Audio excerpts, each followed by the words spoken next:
Welcome back, War Room fans. Game 10. The official Game 10. The last time I did it, I know I said it was Game 10, but it was Game 9.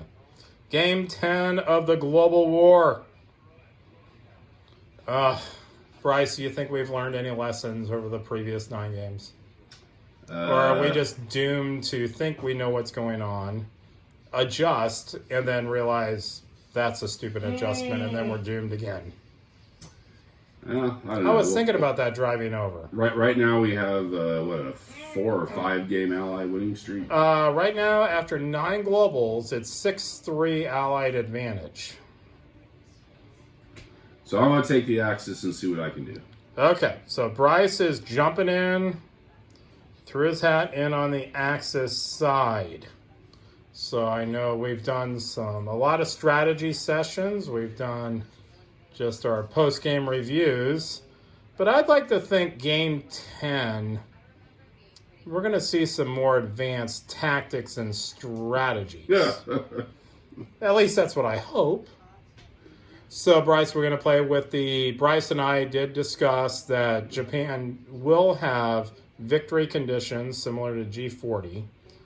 Besides the normal war room victory of Great Britain, Berlin, United States, 2 of the 3 have to fall, we decided, and I think we're going to try it again, right? Yeah. Where we're going to do over in the Pacific map, if Japan takes either India, Eastern Australia, one of those 2, and takes one of the 2 of Alaska, Hawaii, or I guess Western United States, I just discount that in my hubris as an Allied player, that they have to take one of those 2.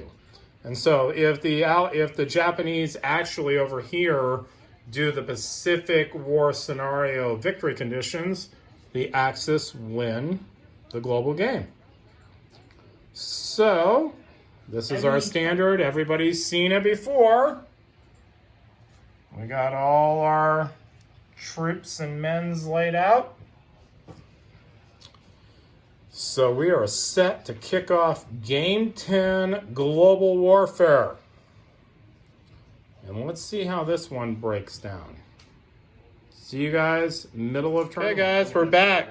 After orders of movement in turn 1, US bid 1, everybody else bid 0. So US 1 obviously went top, everybody else filled in. It's a very interesting fill-in because it was basically all the Allies went first, all the Axis went second. So the Allies did their all-in defense plan with America up here.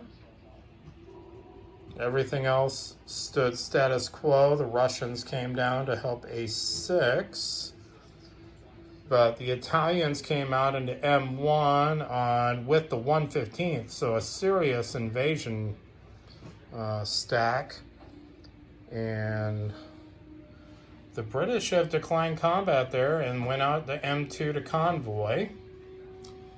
Notice here, though, they sent in everything they could down in North Africa, although they brought the 59th over from Tunisia. Up here, everybody's just building up. Why? He's doing it. But what Russia did, though, that confounded Bryce, was they sent over the Moscow Defense Force right over here, got everybody out of R16, so all the Eastern guys are all in R14. Now down here, notice because China went first, they pulled everybody back. But notice here, Japan dumped a lot of stuff into P-17. They're going after Australia. The Americans, when they went first, dumped everything into P-18. So right off the bat, there is just a huge conflagration in P-18. Well, I found a good way to use black eye. U.S. over here didn't move anything. They just basically moved all their guys down here over to here. Good way So we'll see how that plays out. When they're screaming, you punch them. But it's very interesting, even after turn 1 of movement and orders. We'll be back after end of turn 1. Okay, guys, back at the end of turn 1. So let's go over here on the morale board. We had a serious smackdown. So Britain's up to 4, US is up to 4, and Japan's up to 4. So what caused all this?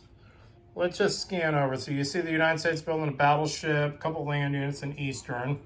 Got our guys formed up in Eastern Australia. Coming on over on the top side.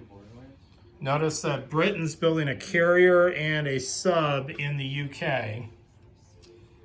Germany's building a battleship and an artillery. It's like Italy's coming over.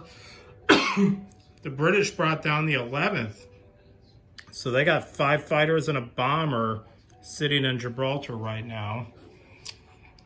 59th, as we said, came over, but they knocked them out of the box. But Britain threw everything in an offensive, so all the Axis have left is 2 Italian and 1 Russian infantry. The Africans are up. Got our fleet sitting off here. You can see we consolidated back here. Got the 16th Air Group, building 5 guys. The 63rd out of Middle East came back. The 12th out of Australia didn't fly into India. They're staying in China. So we have the British Flying Tigers over there. Notice here, though, he's formed up 2 8-stacks in the Ukraine with a 2 8-stack with a 4-stack in the center. Everybody else stayed status quo. So we're going to see what happens. But this has them really concerned over here since the Russians sent the entire Moscow force to the Far East.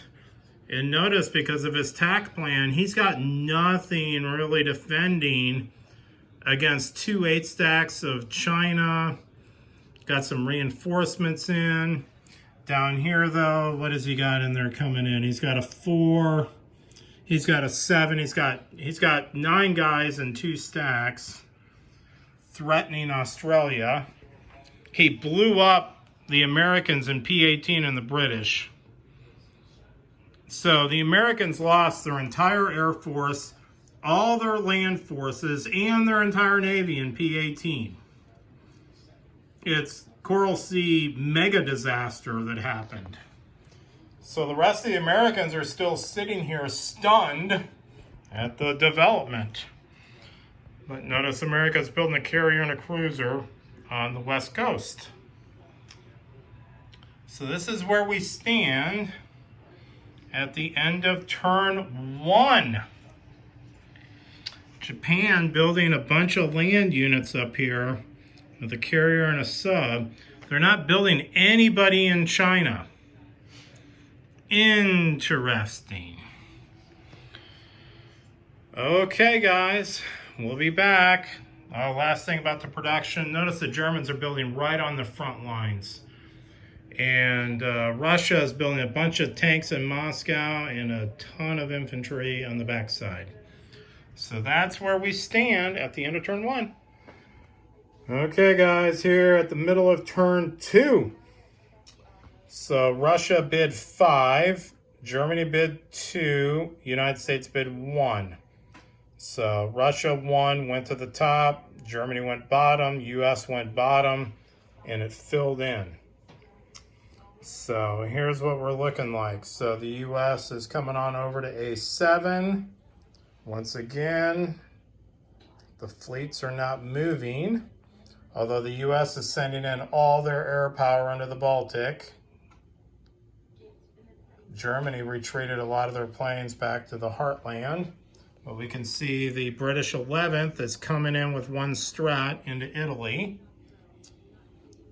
Italy down here thought we were going to keep all those guys in one of these units, so they all bailed out to French Morocco and retreated back to cover the convoy routes. And over here, see the British brought the 60th out of India to cover the Middle East, and the Italians canceled their orders because they didn't want to tangle with those guys by themselves. But up here in Russia, you can see we got 2 8-stacks coming into the Caucasus, because when Russia went first, They dumped back into Moscow, dumped into Bryansk. And then over here, we just had to do it. They broke the pact. Russia came into Manchuria. The Chinese are coming into Peking. The 102nd supporting the 44th came off the ocean. The poor 100th is left out to dry. The British, feeling their oats, came off over here with an amphibious, brought in their navy, but the Japs brought in a second fleet. British are down here with a reserve fleet. But then it's coming in here because the writing was on the wall after that turn 1. They sent it in. So it's most likely going down. They're going into South New Guinea. You know, even if the Australians somehow survive, they'll have like one guy. The Americans came off into P11 and consolidated in P9 off of Hawaii. So that's where we stand, but we got a huge, just cataclysmic showdown going on the Chinese front right now. So that's where we stand after orders on turn 2. You could just really Okay, guys, we're back at the end of turn 2. Holy moly. Just insanity ensued. I guess we have elevated our tactics and strategies. But here's what the stress wheel says. Russia jumped up 2. Japan and England up 1. So over here, let's start at the United States. The United States is building up a bunch of infantry, a bomber strat. Got their battleship in. We're still sitting here all off the coast of England. But notice the Americans and British are sitting on A7. The British got in their CV. So they got a full stack of every color. We screwed up down here. The 11th cannot strat bomb Italy out of Gibraltar, I found to my chagrin. So I ended up having to cancel that order, which really annoys me. But hey, it is what it is. So down here, we notice that the British are building a tank and an infantry in South Africa. We got our guys coming in down here, facing off against the 60th, but we got 2 8 stacks. Notice up here, though, that the Russians have formed up. Massive 8-stack attack with a bunch of infantry. 23rd's hanging in there. So we're going to see how this goes. I mean, there's a lot of cat and mouse going on here. This turn really is going to determine what's going on. I mean, it's going to be really dicey. Over here, Russia just said to heck with it. If you're going to give it to us, we're going to take it. So they went into J3, took Manchuria. China took back Peiping, building 2 artillery. Yay, China. 102nd is sitting there. Built some more recruits back here. Notice here, India. It's got up, what is that, like a 7-stack. Down here, we're squaring off 2 ships each. Invasion force, the 9th is down here. But over here, guys, they took them. Yep, Eastern Australia has fallen. And South New Guinea fell. 44th landed up here with all those air units facing off against China. It's like Japan's building a lot more land units. Looks like 2 cruisers. Just all Japan has to do now is take Alaska and All win. they got to do is take Alaska and win, according to Bryce. That's the rules. Yeah, it is the rules. But yeah, I think the United States Hawaiian Pearl Harbor fleet has something to say about that. We're going to slice through. And we got our they're going to slice through them, huh? Then we got our American Expeditionary Force coming over. So, I have to say, after 2 turns, this is one of the most interesting games I think we've played in a while of War Room. So, here's where we stand, guys. And we'll be back after orders on turn 3. Welcome back, guys. Beginning of turn 3. Turn order. Everybody bids 0. Russia came out top. They got the first draw. They went bottom. Germany got the second draw. Went top. Everybody filled in. So over here, notice the Allies are loading up A6 now. Got a bunch of land units out there. Got our big showdown in A15. Bunch of Allied air units. 2 battleships, 2 cruisers going up against the subs. As Bryce said, just throw up as big a net as they can just to prevent us coming into the Med. Over here, everything basically stayed status quo. No. British brought over some air units thinking they were coming in. But up here on the Russian front, so the Caucasus came in to Stalingrad. Russia sent out the 21st out of Moscow to contest it. Up here in Bryansk, we got another huge throwdown. Got a little counterattack going into Leningrad. They trapped us up here into R3. So the Russian front's got a lot of action. Over here, everybody just dumped into Peiping. That's how that went. Then down here, we've got the British coming in onto one of the Money Islands, another big naval engagement. Japan dumped out into P0 with more land troops, taking the rest of Australia. They're coming down here into P19. The Americans totally jumped out into P11, trying to exert some pressure on Japan navally out here. Bringing over a carrier and a cruiser, coming in as a reserve.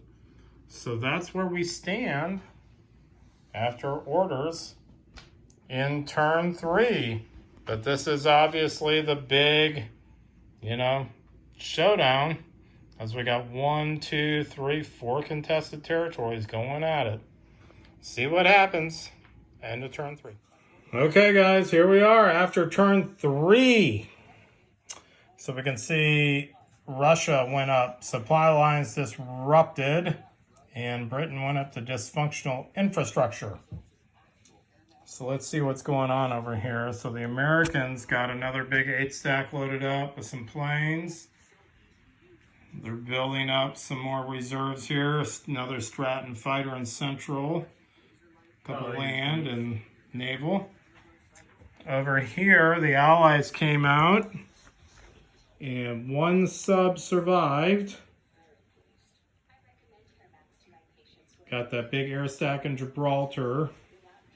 Notice Germany is just, they keep building up here. Ooh, they're building a navy now. They got a cruiser and 2 subs trying to sneak out to hook up with that battleship. See the 108 that's coming off in reserve into Africa. 60th is still there, but the South Africans are forming up now. Over here in India, got a big 8-stack and looks like a 5-stack with some planes. But the Russian front, holy moly. So they took Karelia. Got a little bloodied up, but they took it. Russians took back Leningrad. Battle of Bryansk was just like everybody just crashed into each other and blew each other up. Each side only has 2. The Russians counterattacked into Volga, knocked out everything but the tanks. So they got 4 tanks there. Notice up here in Moscow, they got 5-stack with planes, building some more. Over here, the Chinese and the Russians are just piling up in Peiping now. Notice the the Chinese built 3 in Manchuria, got 2 infantry in Karelia. And the Japanese are just getting ready to try to take it back. Down here in Burma, they're kind of defending it as best they can. But the Japanese finally won the Battle of I-9, sunk the British Pacific Fleet. But the Anzac guys got into Sumatra, took a money island. Japanese are coming over, finishing off India. They're down in P19. Australia in P19.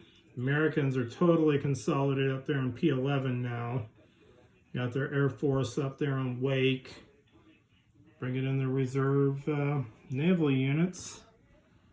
Building more on the West Coast. So that's where we stand after turn 3. So Bryce and I are going to call it for the night. And you guys comment. What do you guys think for before our next game when we start back up? You guys see a weakness here somewhere? Or should one of us just pack it up and just give up? I don't know. I'm just kind of scanning here. See, the Allies got a huge amount of land troops out in A6. So let's see what happens. So let me hear back from you guys, and then Bryce and I will pick it up later on.